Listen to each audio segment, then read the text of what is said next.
बुढ़ापे का सहारा, बड़ी बहू। घर के आंगन में लोगों का जमावड़ा लगा हुआ था, क्योंकि आज अम्मा जी के घर संपत्ति का बंटवारा हो रहा था।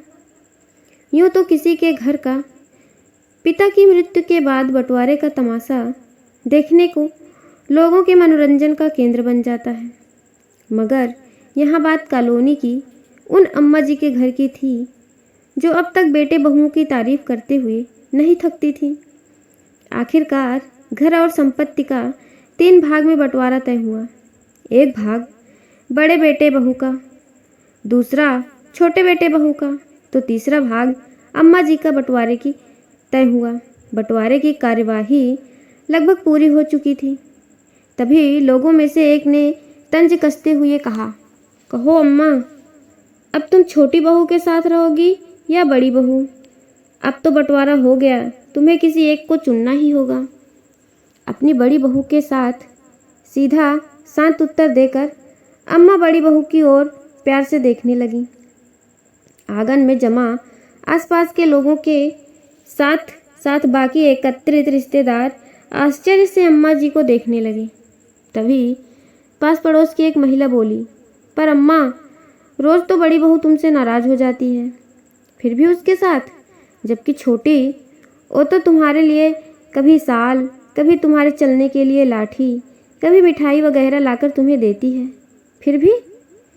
हाँ, सही कहा, छोटी मेरे लिए कभी स्वयं, कभी लाठी, कभी साल, कभी मीठा लाती है, और बड़ी बहू अक्सर डांटती है, मीठा खाने से मना करती है, और लाठी नहीं लाकर दी बड़ी बहू ने। सच कहूँ, ए बहू से कब मेरी माँ बन गई मुझे पता ही नहीं चला। बढ़ती उम्र में डायबिटीज़ है, तो इसलिए मुझे मीठा नहीं खाने देती। जब से बड़ी बहू घर में आई है, तब से वो यहाँ वहाँ ढिढोरा नहीं पीटती, बस चुपचाप ज़रूरतों को पूरा कर देती है। लेकिन अम्मा, वो चिल्लाना, अरे अब बच्चा गलती करेगा तो माँ क्या गुस्सा भी ना करे?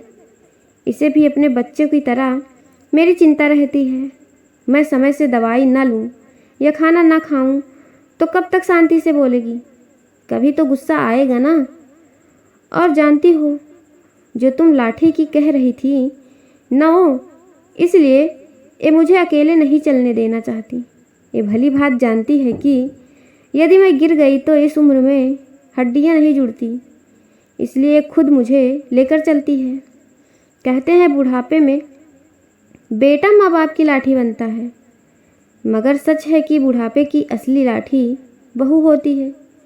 कहकर अम्मा एक बार फिर से बड़ी बहू को देखकर मुस्कुराई, तो वही भीगी हुई ममतामयी अश्रुधारा को साफ करते हुए बड़ी बहू बड़े हक से बोली, चलो अम्मा, अब तुम्हारे खाने का समय हो गया है।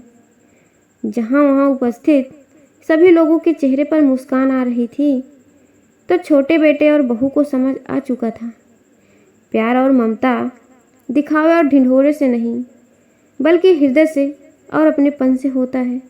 इस स्टोरी पे आपकी क्या राय है? कमेंट करके ज़रूर बताइएगा। स्टोरी पसंद आए तो like, comment, share and subscribe